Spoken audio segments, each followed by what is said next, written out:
Alright, we're here at the bottom of page 2. Hopefully that'll stay in focus. With the writing on the top and the bottom, it may be a little iffy here. We'll see how we do. So we are in 2.3, page 2b in terms of the notes. And we're just going to continue to practice some problems that you're going to see as you continue solving equations. Our list of steps doesn't change. We're now just focusing on the practice. I'm not going to rewrite the steps again on this page of notes, so grab some earlier ones if you need it. You will hear me talk through it though and show kind of a little checklist on the side. Let's do number 20. 3 times the quantity, that means in parentheses 3x minus 1, equals 4 times the quantity, again in parentheses 3 plus 3x. And our first thing that we're checking for is to simplify, and that's a two-part step, removing any parentheses and then combining like terms on either side of the equal sign. So there are parentheses here, and with the number on the outside it does mean multiplication, which means we're going to distribute over that addition and subtraction here. So I'm just going to rewrite the entire problem to start with. I've learned through experience that I want to keep that original one as unmarred and unmarked up as possible, so that when I go back to check it, my answer in the original, I can see what the original actually was. So I'm going to go ahead and now draw in my distribution. And for those of you that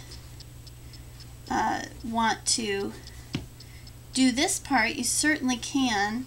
I'm actually writing out what the distribution is. 3 times the 2 items inside the parentheses equals 4 times the 2 items inside parentheses. You are welcome to do this part in your head. Again, consistency is what matters. If you can do it in your head, you're not guessing, you're confident, and you're getting consistent right answers, then by all means, you're doing good. You can eliminate that step showing it. So that will take care of parentheses now. As soon as we multiply, 3 times 3 is 9x. 3 times negative 1 is a negative 3. Notice the plus negative 3. That could be a minus 3 combined, if that helps you. Equals 4 times 3 is 12, plus 4 times 3x is 12x. So I've taken care of parentheses. I now look if there's like terms on either side of the equal sign. 9x and negative 3 are not like terms. 12 and 12x are also not like terms. They have to have exactly matching variables, exactly matching exponents. I'm not worried about both sides. That comes next after we check for like terms on either side of the equation. Now I can look at the whole thing, and do I have to move the variable to one side or the other? And in this case, yes.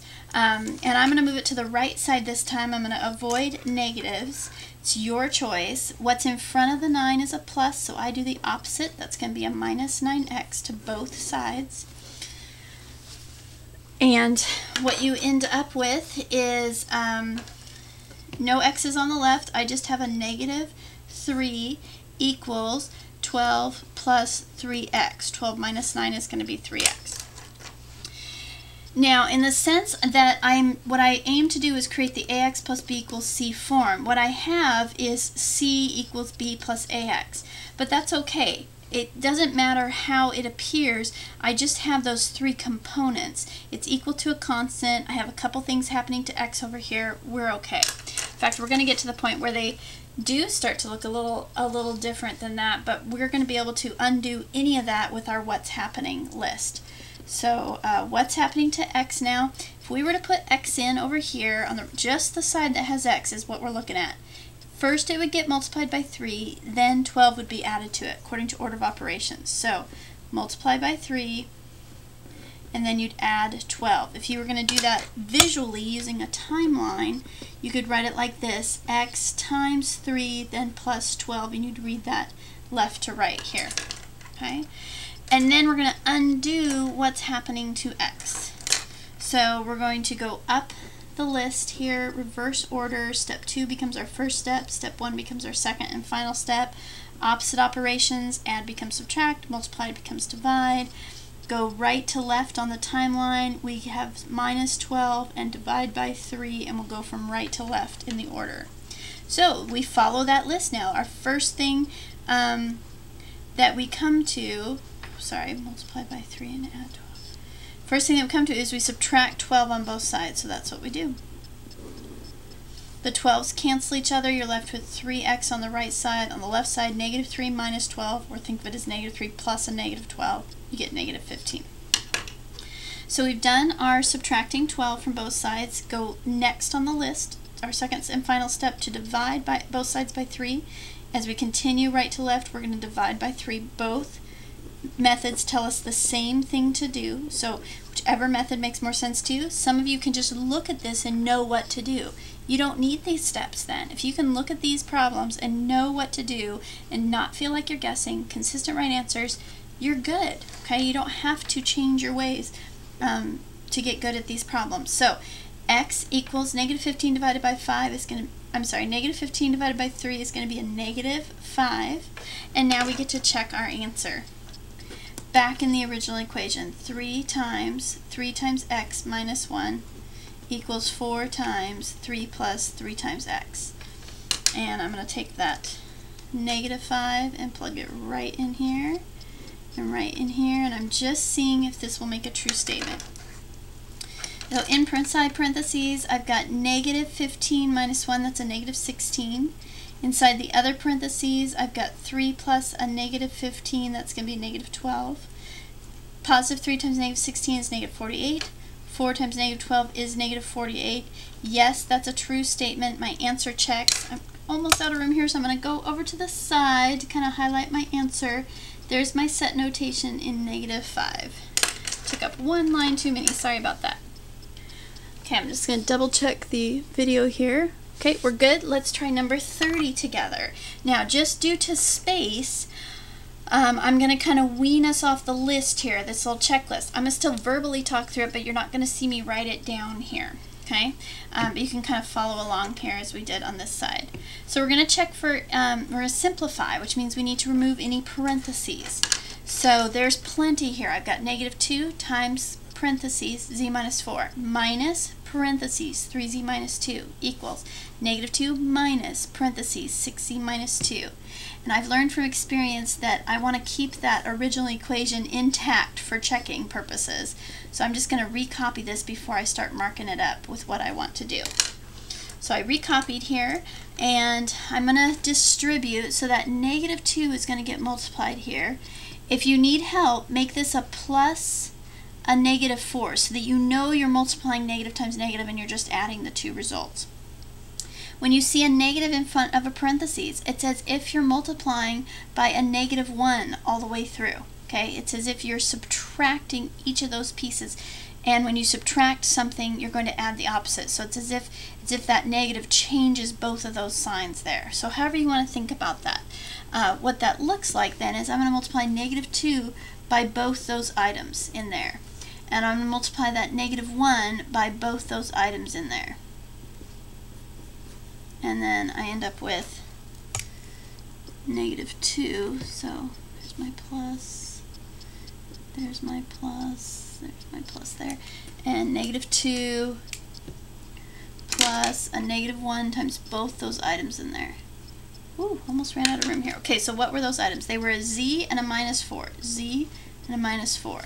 They were a 3z and a minus 2. Notice that I made everything plus, and the negatives went with on the distribution, that's in pink, and then those minus signs came with the pieces. Okay, so 3z minus 2, z minus 4. Over here, I've got 6z and a minus 2. Sorry, I kind of went off the page there. Let's see if I can tidy this up as I come around.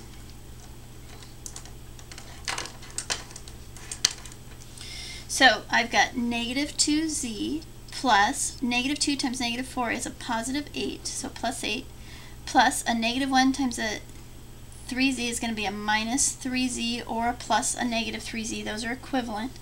Plus a negative 1 times a negative 2 is going to be a plus 2 equals just my negative 2 that, or minus 2 that was there the whole time, however you want to think of that, plus a negative 1 times 6z, that's plus a negative 6z or just minus 6z, whatever's easiest for you, plus a negative 1 times a negative 2 is just going to be a positive 2.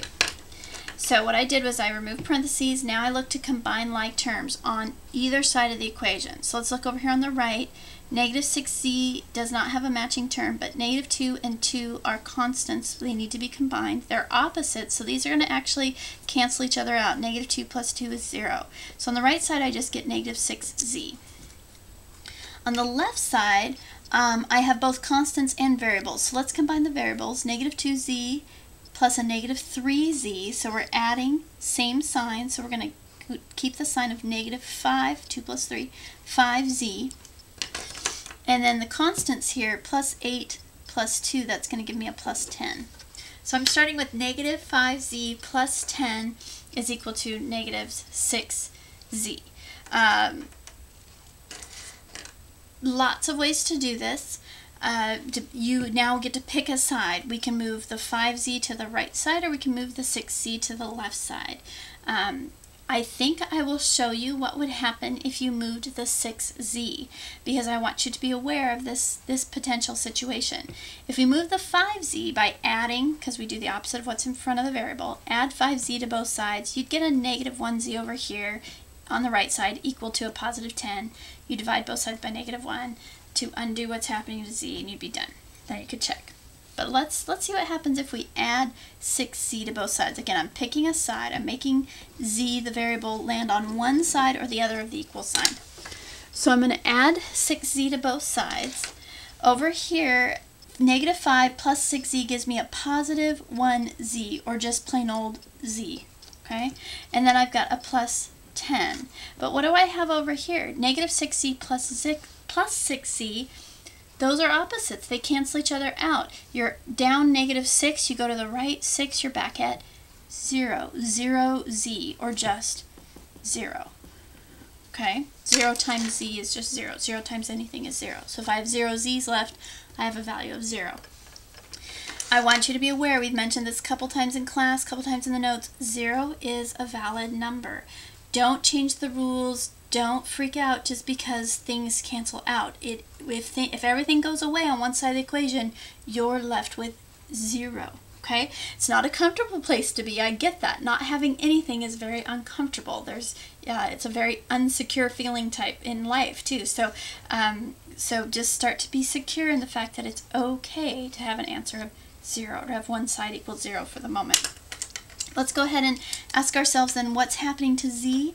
Well, z is being, if you put something in for z, it would be 10 added to it.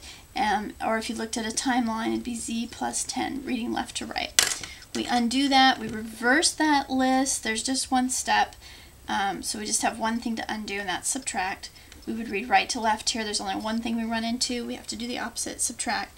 So we're going to do that to both sides. We subtract 10 on both sides. That leaves us with z equal to negative 10. Then we can check our answer. Back in the original, and I'm going to go ahead and write the original here. Negative 2 z minus 4 minus 3 times z minus 2. Does that equal negative 2 minus 6 times z minus 2? I meant to leave that space open here because I'm going to try negative 10 in all those spots here. So this is actually negative 10, negative 10, negative 10. And I'm going to do some of this in my head, mostly because I'm running out of paper, but it's good practice too. Inside the parentheses, negative 10 minus 4, that's a negative 14, times the negative 2 is a positive 28.